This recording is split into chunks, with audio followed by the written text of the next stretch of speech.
அடமானத்தில் இருக்கும் தங்க நகையை மீட்கும் சிறந்த வழி பிரைம் கோல்ட் ஹப். தொடர்புக்கு 9840551787. தங்கத்தை மட்டுமல்ல, தன்னம்பிக்கையையும் மீட்டுத் தருகிறோம். தெய்வத்தின் அருள் இப்போது உங்கள் கையில். 100% தூய்மையான சில்வர் காயின் உங்கள் இஷ்ட தெய்வத்தின் அழகான உருவத்துடன். உடனே ஆர்டர் செய்ய நிபுராவை அணுகுங்கள். ரஷ்யாவில் கிட்டத்தட்ட 8.8 ரிக்டர் அளவுக்கு ஒரு நிலநடுக்கம் வந்திருக்கு. சுனாமி எச்சரிக்கைகள் கொடுத்துருக்குறாங்க. பார்த்தோன்னே டக்குன்னு பாபா வாங்க அந்த ஜப்பான் காமிக் எழுதின புக். ஒருவேளை அந்த சொன்ன விஷயம் தான் இப்ப நடக்குதா? ஜீவசமாதி அடைந்தவர் தான் கோரக்கர் சித்தர். அவர் சந்திரரேகைங்கிற புஸ்தகத்துல இது மாதிரி ஏகப்பட்ட ப்ரெடிக்ஷன்ஸ் அவர் எழுதியிருக்காரு.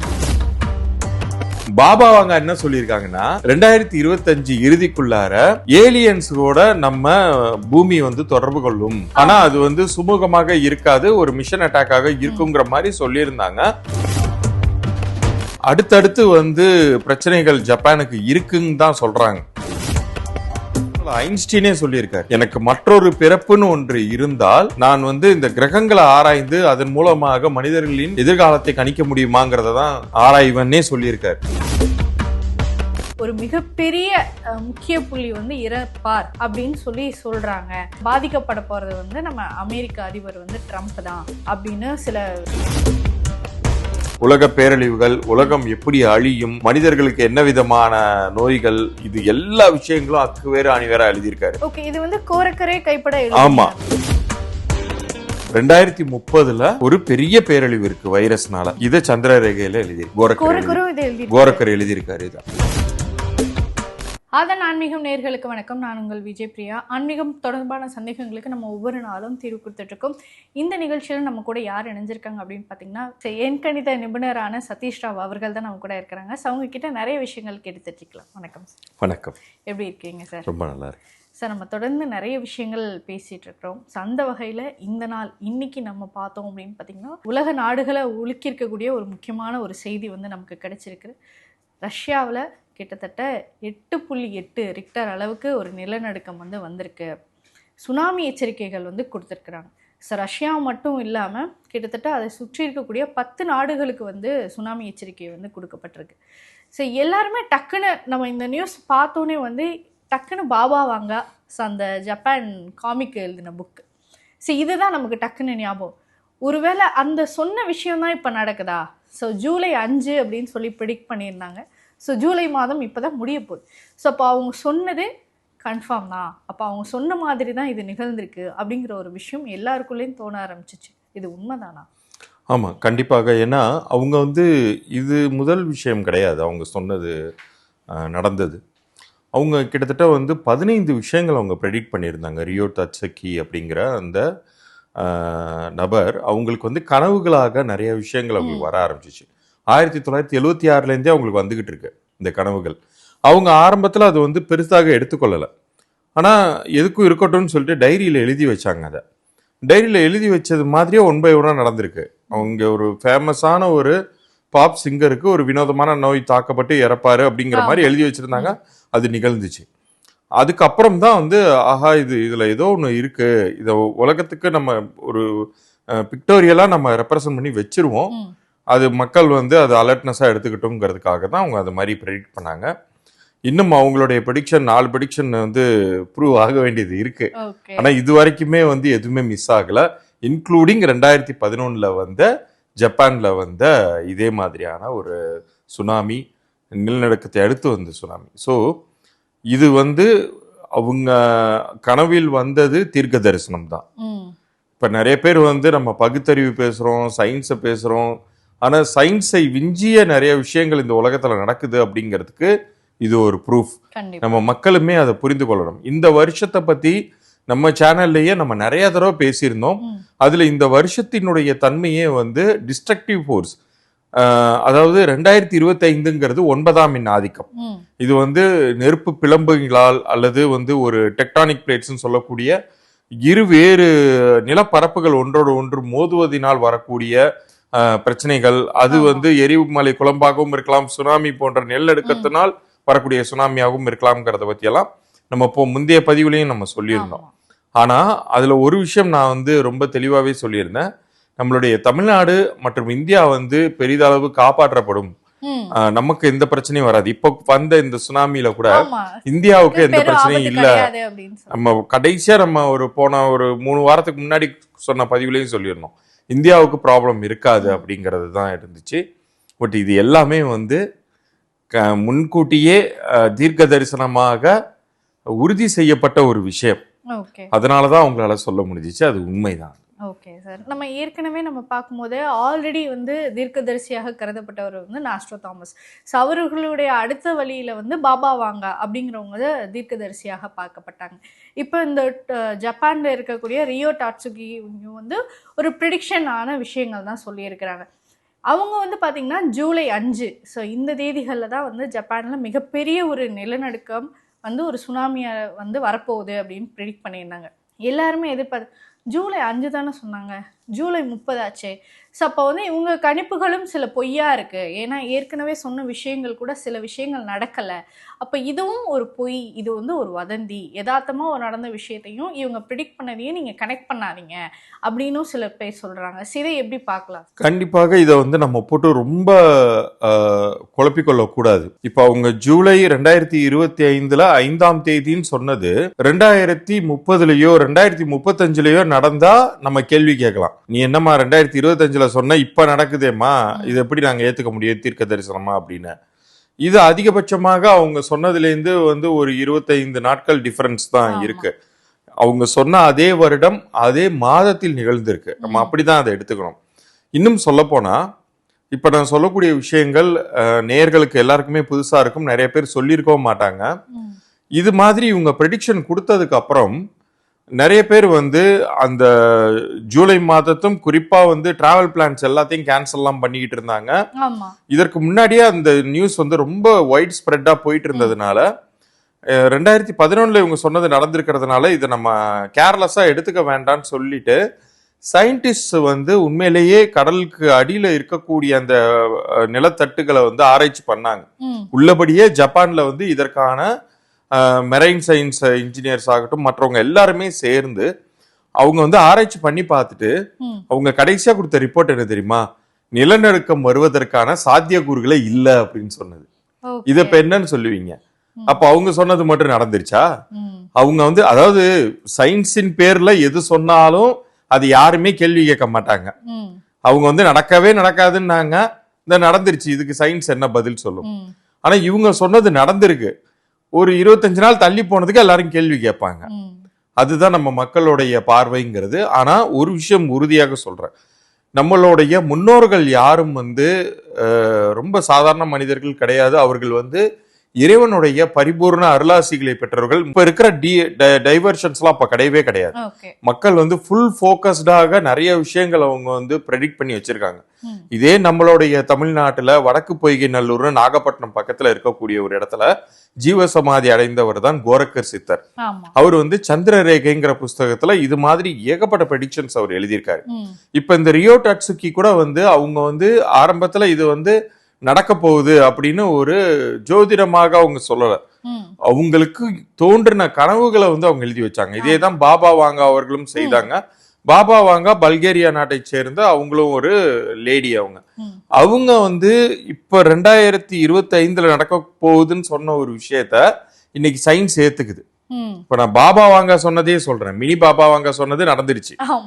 பாபா வாங்கா என்ன சொல்லியிருக்காங்கன்னா 2025 இறுதிக்குள்ளார ஏலியன்ஸோட நம்ம பூமி தொடர்பு கொள்ளும், ஆனா அது சுமூகமாக இருக்காது, ஒரு மிஷன் அட்டாக்காக இருக்குங்கிற மாதிரி சொல்லியிருந்தாங்க. இன்னைக்கு சயின்ஸ் என்ன சொல்லுதுன்னா 3i அட்லாஸ் அப்படிங்கிற ஒரு ஸ்பேஸ்ஷிப் மாதிரியான ஒரு விஷயம் நம்ம பூமியை நோக்கி வருது.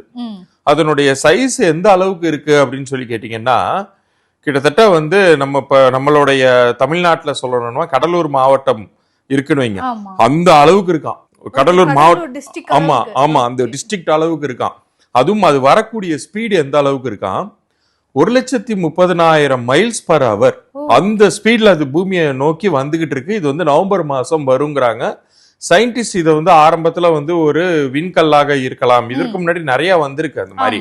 ஆனா இது அளவில் பெரியது. அதோடு இதனுடைய உருவம் வந்து ஒரு ஸ்பேஸ் ஷிப்பை ஒத்ததாக இருக்கு. ஒரு நீளமான ஒரு ஸ்பேஸ் ஷிப் நம்ம மூவிஸ்ல எல்லாம் பாக்குறது மாதிரியே இது நிகழ்வு வந்து இருக்கு.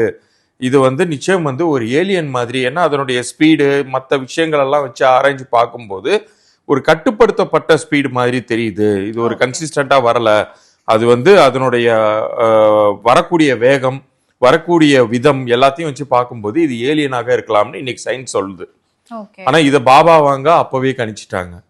பல 100 வருடங்களுக்கு முன்னாடி ஒரு நபரால் சொல்லப்பட்ட விஷயம் இன்னைக்கு நடக்குது. அதனால இவங்களுடைய ப்ரெடிக்ஷன்ஸ் எல்லாத்தையும் நம்ம சிம்பிளா எடுத்துக்க கூடாது. நம்மளுடைய அந்த அளவுக்கு இல்லைனாலும் நம்மளுடைய அறிவுக்கு அனுபவத்திற்கு போன பதிவுல கூட நான் சொல்லியிருந்தேன் 2025 9ஆம் எண் டிஸ்ட்ரக்டிவ் ஃபோர்ஸ். இப்போ திருச்செந்தூர் முருகன் வந்து செவ்வாயின் ஆதிக்கம் பெற்ற கடவுளாக நம்ம பார்க்கும்போது அவரை பாசிட்டிவா நம்ம பார்க்கிறோம். இப்போ ஒரு தீபத்தை வைத்து ஒரு நெருப்பு குச்சியை வைத்து விளக்கு ஏத்தலாம் வீட்டையும் கொளுத்தலாங்கிற மாதிரி தான் இது வந்து டிஸ்ட்ரக்டிவ் ஃபோர்ஸை வந்து ஒரு பாசிட்டிவ் சக்தினால நம்ம வந்து மீட் பண்ணும்போது நம்ம பாதுகாக்கப்படுவோம். அதனாலதான் தமிழ்நாடு இது மாதிரியான ஒரு பவர்ஃபுல்லான புண்ணிய ஸ்தலங்கள் இருக்கிறதுனால பாதுகாக்கப்படுது. ஆனா வெளிநாடுகள்ல பாத்தீங்கன்னா நிறைய பாதிப்புகள் உருவாக்கிக்கிட்டே இருக்கு. அதுல இப்ப ரஷ்யா பாதிப்படைஞ்சிருக்கு. இந்த நிலநடுக்கத்தினால் ஜப்பானுக்கும் நிச்சயம் வந்து ஒரு சில இது தெரிஞ்சிருக்கு. சிம்டம்ஸ் எல்லாம் கடல் அலைகள் வந்து நிலத்து பக்கம் பரவுது. இதெல்லாம் பார்த்துட்டு இப்ப சயின்டிஸ்ட் சுதாரிச்சுக்கிட்டு கிட்டத்தட்ட 5 லட்சம் மக்களை வந்து சேஃபான ஒரு ஜோனுக்கு அழைச்சிட்டு போறாங்க. அப்ப சயின்ஸ் அப்ப கடைசியா வந்து ஒத்துக்குச்சா? Okay sir. சார் நம்ம அப்படி பார்க்கும்போது நம்ம மினி பாபா வாங்கவே வந்து நம்ம எடுத்துக்கிட்டோம் அப்படின்னா அவங்க வந்து ஜூலை 5 வந்து இந்த மாதிரி ஜப்பான்ல வந்து சுனாமி தாக்கும் அப்படின்றத தான் சொல்லியிருந்தாங்க. ஆனா இப்போ நமக்கு பாதிப்பு ஏற்பட்டது வந்து ரஷ்யாவில். கிட்டத்தட்ட ரஷ்யாவுடைய தீபகற்பமான ஒரு இடத்துல வந்து 8.8 ரிக்டர் அளவுக்கு ஒரு சக்தி வாய்ந்த நிலநடுக்கம் வந்திருக்கு. அப்போ அவங்க சொன்ன விஷயத்துக்கும் இங்கே நடக்கிற விஷயத்துக்கும் வேறு விதமாக இருக்கே. அவங்க சொன்னது ஜப்பானில் சொன்னாங்க, ஆனால் இங்கே நடந்தது ரஷ்யாவில் நிலநடுக்கம் வந்திருக்கு. அப்போ இதில் ரஷ்யாவுக்கு தானே மிகப்பெரிய ஆபத்து இருக்குது. சரி, இது எப்படி சாத்தியமாகும் அப்படிங்கிற விஷயங்களும் கணிக்கப்படுது இல்லையா சார்? அதாவது இதில் ஒரு விஷயம் நம்ம புரிஞ்சுக்கணும். இப்போ ரொம்ப அக்யூரேட்டாக 100% ஒருத்தவங்க சொல்கிறாங்கன்னா அவங்க வந்து கடவுளாக தான் இருக்க முடியும், மனிதராக இருக்க முடியாது.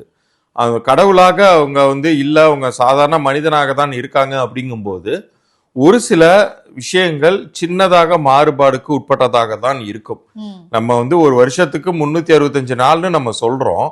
ஆனா இன்னைக்கு சயின்டிஸ்ட் என்ன சொல்றாங்க, பூமி சுத்துற செகண்டே வந்து கம்மியாயிருக்குங்கிறாங்க.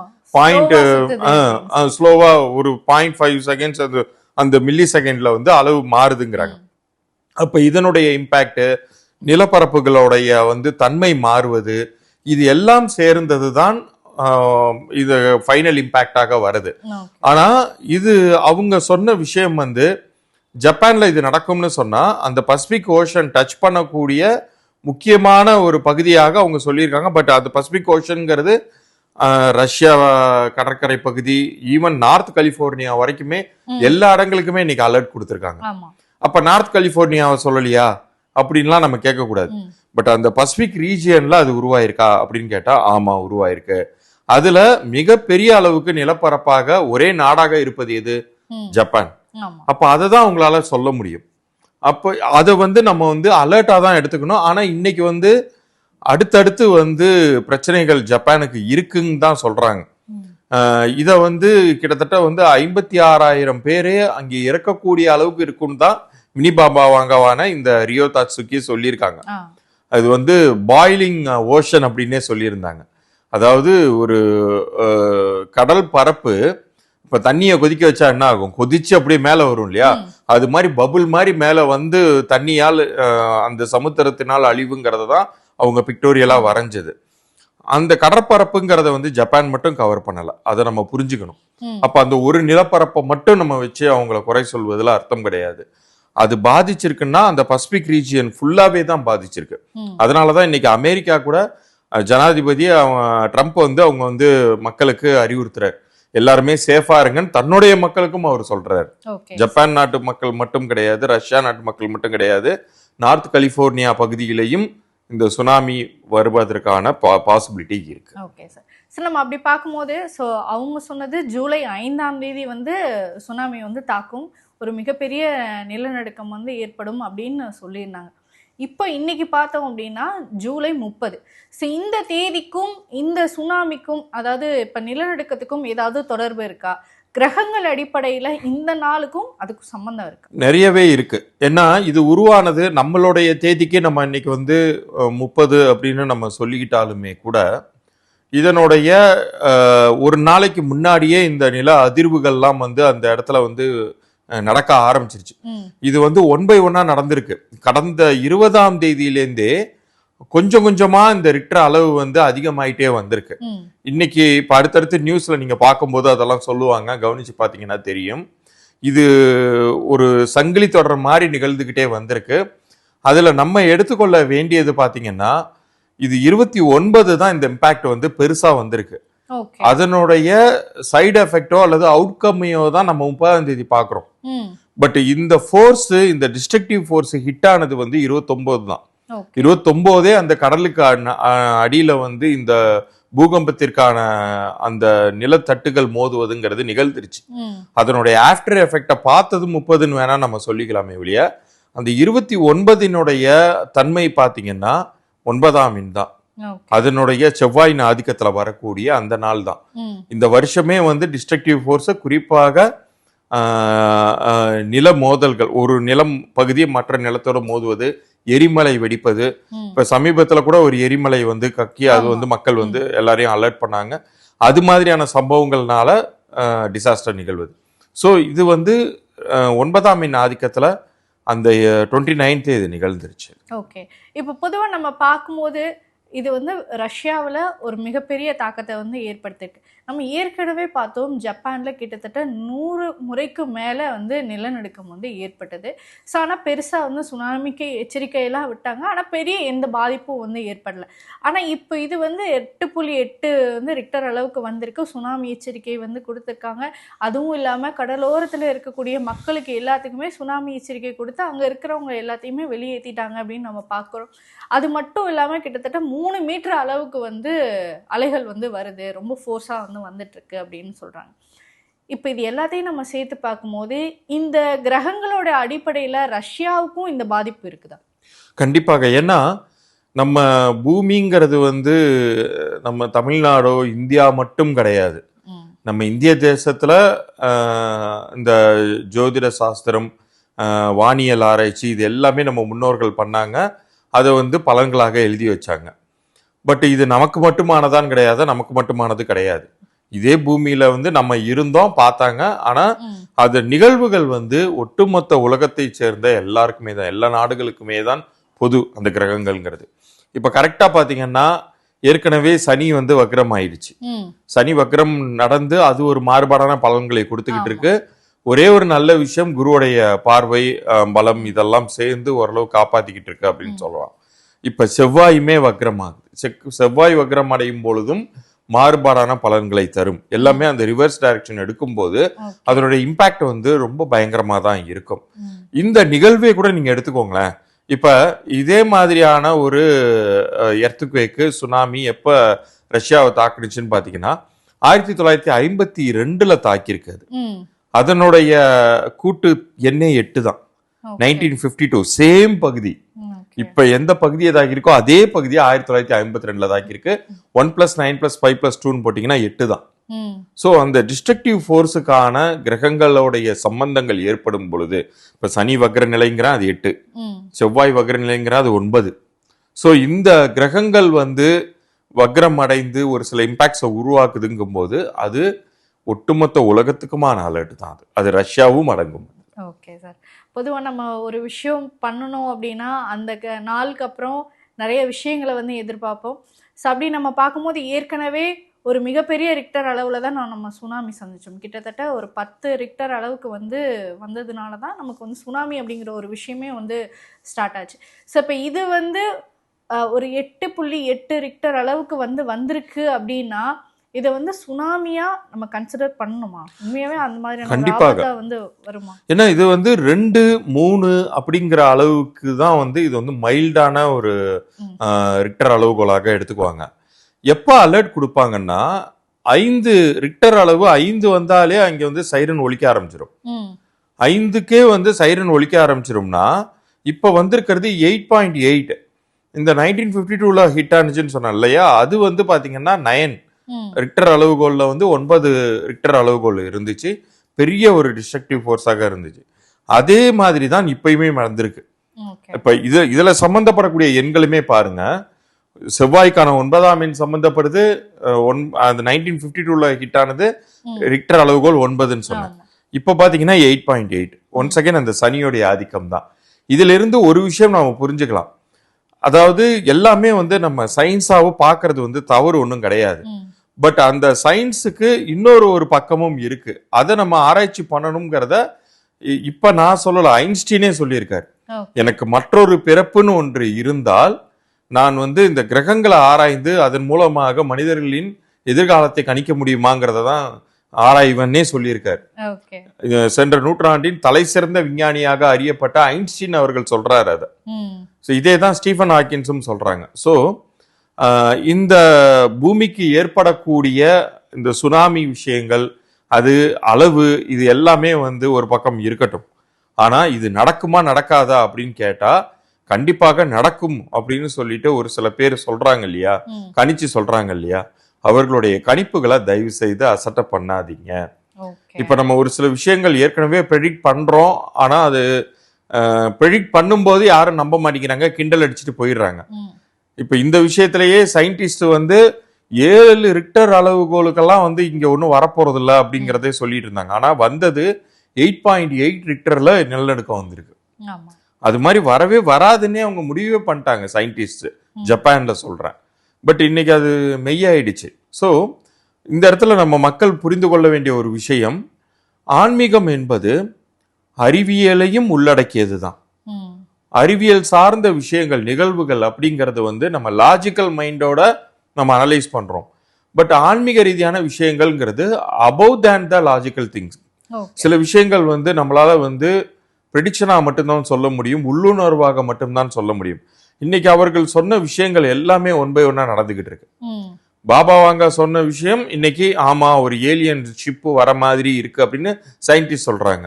மினி பாபா வாங்காவான ரியோ தட்சுகி அப்பவே வரைஞ்சு வச்ச பாய்லிங் ஓஷன்ங்கிறது இன்னைக்கு கொந்தளிச்சு வந்துருச்சு, ரஷ்யாக்குள்ளார வந்துருச்சு, பாதிக்கப்பட்டுருச்சு. ஆனா பெரிய அளவுக்கு உயிர் சேதங்கள் இல்லைங்கிறது மட்டும்தான் இதுல ஆறுதலான ஒரு விஷயம்.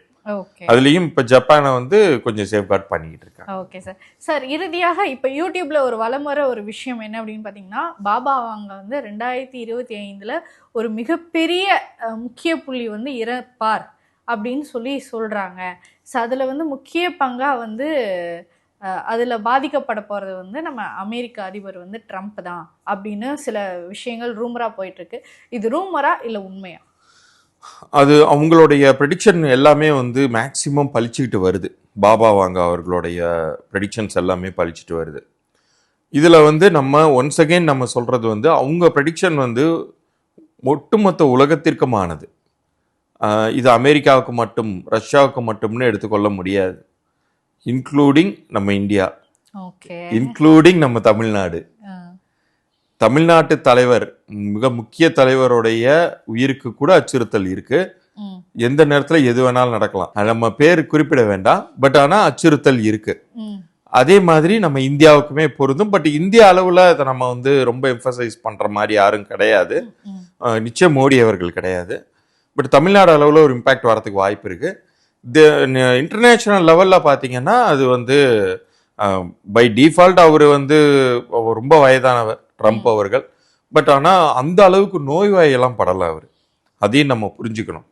ஸோ இதை நம்ம வந்து இன்டர்நேஷனல் லெவல்ல பார்க்காம ஒரு குளோபல் லெவல்லேருந்து நம்ம இந்தியா லெவல்ல கூட நம்ம பார்க்கலாம். ஸோ நிச்சயம் வந்து ஏதோ ஒரு பாதிப்பு ஒரு தலைவருக்கு, ரொம்ப அறியப்பட்ட தலைவருக்கு பிரச்சனை இருக்கு. Okay sir. சார் நீங்க சொல்லியிருந்தீங்க கோரக்கர் கூட இந்த சந்திர ரேகைங்கிற புஸ்தகத்துல எழுதியிருக்காரு வந்து ப்ரெடிக்ஷன் சொல்லியிருந்தாரு அப்படி.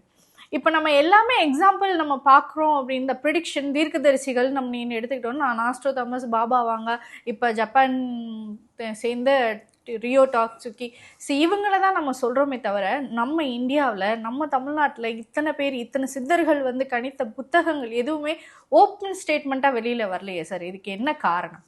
அது வந்து ஓப்பன் ஸ்டேட்மெண்ட்டாக வரலன்னா மக்களுடைய தேடுதல் வேட்கை வந்து கம்மியாக இருக்குது. நம்ம இந்திய நாட்டு தயாரிப்பு அல்லது இந்திய தேசத்தினுடைய ஒரு கணிப்புகள்னாலே மக்கள் மதிக்க மாட்டேங்கிறாங்க. சாதாரணமா ஒரு பொருளே ஃபாரின் பொருள்னா அதை மதிக்கிறாங்க. அது சினிமாவா இருந்தாலும் சரி, மெட்டீரியலா இருந்தாலும் சரி. லோக்கல் பிராண்டுக்கு ஆமா, மதிப்பு இல்ல. சந்திர ரேகைங்கிறது அச்சிடப்பட்ட புத்தகமாக நாகப்பட்டினத்துக்கு நீங்க போனீங்கன்னா கிடைக்கும். இங்க உள்ள புத்தக நிலையங்கள்ல கிடைக்கலனாலும் நீங்க இந்த பதிவை பார்த்துட்டு இருக்கிற நேயர்கள் யாராச்சும் வடக்கு பொய்கை நல்லூருங்கிற அந்த கிராமத்துக்கு நாகப்பட்டினம் போனீங்கன்னா அங்கேருந்து டிராவல் பண்ணி போயிடலாம். ஸோ அங்கே போனீங்கன்னா அங்கே அச்சிடப்பட்ட புஸ்தகமாகவே விற்கிறாங்க. அதுல இந்த ப்ரெடிக்ஷன்ஸ் எல்லாம் இருக்கு, நிறைய இருக்கு. இது மாதிரி உலக பேரழிவுகள், உலகம் எப்படி அழியும், மனிதர்களுக்கு என்ன விதமான நோய்கள், இது எல்லா விஷயங்களும் அக்கு வேற அணி வேற எழுதியிருக்காரு. இது வந்து கோரக்கரே கைப்பட. ஆமா ஆமா, கோரக்கர் வந்து அவருடைய கணிப்புகளாக, இன்னும் சொல்ல போனா இவர்கள் எல்லாரும் வந்து மாஸ்டர்ஸ், பெரிய மாஸ்டர்ஸ். அவங்கெல்லாம் நம்ம சொல்லக்கூடிய கோரக்கர் சித்தர்லாம் பாத்தீங்கன்னா ரொம்ப ரொம்ப மிகப்பெரிய ஆத்மாக்கள். போகர் வந்து இன்னைக்கு எந்த அளவுக்கு ஒரு மிகப்பெரிய ஒரு சித்தராக அறியப்படுகிறாரோ அவருடைய ஸ்டூடெண்ட், அந்த சமகாலத்துல இருந்த சித்தர்கள் இவங்க. இப்ப இருக்கக்கூடிய பாபா வாங்காவோ, நாஸ்ட்ராடாமஸோ, மினி பாபா வாங்காவோ அவங்கெல்லாம் இவங்களுக்கு கால் தூசிக்கு போற மாட்டாங்க. உண்மை அதுதான். ஆனா நம்ம மக்களுக்கு நம்ம சித்தர்களுடைய அருமை புரியல. என்ன பண்றது, வேதனையான ஒரு விஷயம். ஆனா நம்ம வந்து ஒரு சில விஷயங்களை வச்சு டீகோட் பண்றோம். இப்ப இந்த வருஷத்தினுடைய ஆரம்பத்திலேயே நிறைய விஷயங்கள் நம்ம சொன்னோம். அது எல்லாமே ஒன் பை ஒன்னா நடக்குது. இப்ப என்னை போன்ற என்னுடைய சீனியர்ஸான நிறைய ஜோதிடர்களும் நியூமராலஜிஸ்டுகளும் அவங்க சொல்லக்கூடிய கணிப்புகளுமே நடந்துகிட்டு வருது, ஒன் பை ஒன்னா நடக்குது. அப்ப ஆனா நம்ம மக்கள் வந்து பாபா வாங்கா அப்படின்னா உடனே காது கொடுத்து கேட்கறாங்க, நாஸ்ட்ராடாமஸ் அப்படின்னா உன்னிப்பா கவனிக்கிறாங்க. ஆனா நம்ம சொல்றதை யாருமே கேட்க மாட்டேங்கிறாங்க. ஆனா நமக்கு அவர்கள் சொன்ன அத்தனை கணிப்புகளுக்கும் எல்லாம் மிகப்பெரிய ஒரு பாட்டனார் பாட்டம் போட்டோம்னா நம்ம ஆளுங்க தான். கண்டிப்பாக சார். சார், அப்படி கோரக்கர் சித்தர் அவர்கள் எழுதிய அந்த சந்திர ரேகை புத்தகத்துல நம்ம இப்போ ரீசெண்டா இந்த 2025 என்ன மாதிரியான விஷயங்கள் நடக்குங்கிற ஏதாவது ஒரு 3 ப்ரெடிக்ஷன் பத்தி சொல்ல முடியுமா? இப்ப இந்த வருஷங்கிறது மாதிரி ஸ்பெசிபிக்கா இல்லாம கலியுகத்தில் என்ன நடக்கும்னு சில விஷயங்கள் சொல்லியிருக்காரு. அதுலயும் குறிப்பாக அந்த புஸ்தகத்தில் அது செயலா இருக்கும். அதுல 10வது பாடல், 12வது பாடல், இந்த மாதிரி பாடல்களை 10வது பாடல்கள்ல நிலச்சரிவுகளை பத்தியும் சுனாமிகளை பற்றியும் அவங்க எழுதியிருக்காங்க. அவங்க வாழ்ந்த காலத்துல, அதாவது நம்ம வாழ்ந்த காலத்துல நமக்கு ஃபர்ஸ்ட் இந்த சுனாமி அட்டாக் வரும்போதுதான் நமக்கு இப்படி ஒண்ணு இருக்குன்னே தெரியும். அப்பெல்லாம் நமக்கு விஷயமே புரியாம இது என்னடா மழை தண்ணி ஏதோ ஊருக்குள்ளார வந்து தேங்கி இருக்கிற மாதிரி இருக்கு, ஏதோ சுனாமின்னு காமிச்சு ஏதோ படமா எடுக்கிறாங்கன்னு நினைக்கிறோம். உண்மையிலேயே அந்த புரிதல் அளவுல தான் நம்ம அந்த புஸ்தகத்தை எல்லாரையும் நம்ம படிக்கிறோம். பட் ஆனா அது நடக்கும் போதுதான் அதோட இம்பாக்ட் தெரியுது. அதெல்லாம் அந்த காலத்திலே எழுதியிருக்காங்க. 1000 வருஷங்களுக்கு முன்னாடி அவங்க தீர்க்க தரிசனமாக இந்த சுனாமி பத்தியும் நிலச்சரிவுகள் பத்தியும் எழுதியிருக்காரு அவர். அதுல குறிப்பாக வந்து நீரினால் மட்டுமல்ல, ரொம்ப ஒரு நோய் சார்ந்த விஷயங்களை பத்தியும் அதுல குறிப்பிட்டு எழுதியிருக்காரு கோரக்க சித்தர். அவர் எழுதின ஒரு விஷயம் பாபா வாங்கா அவர்களும் சொல்லியிருக்காங்க, மினி பாபா வாங்கா அவர்களும் சொல்லியிருக்காங்க. 2030 2019 நிகழ்ந்த அந்த கொரோனாவினால் ஏற்பட்ட உயிர் சேதங்களை காட்டிலும் 100 மடங்கு அதிகமாக இருக்கக்கூடிய ஒரு பாதிப்பு, ஒரு பெரிய வைரஸ் கிருமி வரப்போகுதுங்கிறத மினி பாபா வாங்கா அவங்க சொன்ன இன்னும் கொஞ்சம் இது ப்ரெடிக்ஷன்ஸ், இன்னும் கொஞ்சம் ப்ரெடிக்ஷன்ஸ் இருக்குன்னு சொன்னேன் இல்லையா, இன்னும் 4 விஷயங்கள் பழிக்க வேண்டியது இருக்குன்னு சொன்னேன் இல்லையா. அதுல இந்த ஜப்பான் இது கழிச்சிட்டோம்னா இன்னும் 3 இருக்கு. அந்த 3 இதுல இது சொல்லியிருக்காங்க. 2030 ஒரு பெரிய பேரழிவு இருக்கு வைரஸ்னால. இத சந்திர ரேகையில எழுதியிருக்காரு கோரக்கர் எழுதியிருக்காரு. இத சோ ஒரு மறைமுக நோய், அதை யாராலையும் கணிக்கவே முடியாது. அது உருமாறுதல் முதற்கொண்டு அதுல இருக்கு விஷயங்கள். இன்னைக்கு சயின்ஸ் அதை சொல்லுது. இது வந்து டைப் ஏ, டைப் பி, அது அடுத்தடுத்த ஸ்டேஜுக்கு போயிட்டு இருக்கு. ஒவ்வொன்றுக்கும் ஒவ்வொரு நம்பர் கொடுத்துட்டு போகுது. இது சயின்ஸோடைய அவங்களுடைய வரைமுறைக்கு உட்பட்டு அதை மென்ஷன் பண்றாங்க. பட் 1000 வருஷத்துக்கு முன்னாடி ஒரு மெடிக்கல் எக்யூப்மெண்ட்டே இல்லாத ஒரு காலத்துல தீர்க்க தரிசனமாக எப்படி அதெல்லாம் எழுத முடிஞ்சிச்சு? எண்கள் பொய்யல்ல, கிரகங்கள் பொய்யல்ல. அதனாலதான் சொல்றோம், ஒவ்வொரு மனிதருக்குமான ஒரு எப்படி நம்ம வந்து ஒரு 2 வீலர் ஓட்டும் போது ஹெல்மெட் போட்டுக்கிறோம், நம்மளை பாதுகாத்துக்கிறோமோ, அது மாதிரி ஒவ்வொருத்தருடைய பேரின் மூலமாகவும் ஒவ்வொரு ப்ரெடிக்ஷன்ஸோடைய தன்மைக்கேற்ப அதுக்கான பரிகாரங்கள் மூலமாகவும் தங்களை பாதுகாத்துக்கணும். அவங்க அதனுடைய இம்பாக்ட் அப்படிங்கிறது கண்டிப்பாக இருந்தாலுமே கூட நம்ம காப்பாற்றப்படுவோம். இப்ப வந்து கண்டிப்பாக ஒரு 100 டிகிரி தாண்டி வெயில் அடிக்க போகுது அப்படின்னா நம்ம கையில மட்டும் ஒரு ஏசி உள்ள ஒரு காரை கொடுத்து நம்ம ராமநாதன் டிஸ்ட்ரிக்ட் போட சொன்னா கூட நம்ம தைரியமா போவோம். எவ்வளோ ஒரு வெயில் அடிக்கக்கூடிய ஒரு ராமேஸ்வரம் பகுதிக்கு போக சொன்னா கூட எனக்கு என்ன ஏசி கார் இருக்குன்னு ஜம்மு. ஆனா வெயில நம்மளால கம்மி பண்ண முடிஞ்சுச்சா? பண்ண முடியல. ஆனா நம்ம வந்து சேஃப்கார்டு பண்ணுது இல்லையா அந்த வாகனம். அது மாதிரி நம்ம சொல்லக்கூடிய விஷயங்களை மக்கள் கரெக்டா புரிஞ்சுக்கிட்டு ஃபாலோ பண்ணாங்க, அதன்படி நடந்துக்கிறாங்கன்னா நிச்சயம் காப்பாற்றப்படுவார். கண்டிப்பாக சார். ஸோ நாளுக்கு நாள் அடுத்தடுத்த விஷயங்கள் நமக்கு நடக்கும்போது நமக்கு மிகப்பெரிய ஒரு அதிர்ச்சியை தான் கொடுத்துட்ருக்கு. ஸோ அப்படி நீங்கள் இன்னைக்கு சொன்ன விஷயம் வந்து நம்ம நாஸ்ட்ரோதாமஸ், பாபா வாங்கா, ரியா டாட்சுகி அப்படிங்கிறவங்கள பார்க்குறோமே தவிர நம்ம நாட்டில் ஒரு தீர்க்கதரிசி வந்து கோரக்கர் வந்து இருக்கிறாரு அப்படிங்கிற ஒரு விஷயம் எனக்கு தெரிஞ்சு இந்த நேர்காணல்ல தான் பல பேருக்கு தெரிஞ்சிருக்கும். அட்லீஸ்ட் இந்த நேர்கால் மூலமாச்சும் நம்ம மக்கள் வந்து சந்திரரேகை புஸ்தகத்தை நோக்கி போகட்டும், அது நிறைய பிரசுரிக்கப்படட்டும், அதன் மூலமாக நம்ம மக்களுடைய சித்தர்களுடைய அருமை பெருமைகளும் தெரியட்டும். கண்டிப்பாக சார். ஸோ இந்த ஒரு நேர்காணல் எங்களுக்காக முக்கியமாக கொடுத்ததற்கு மிக்க நன்றி. நன்றி.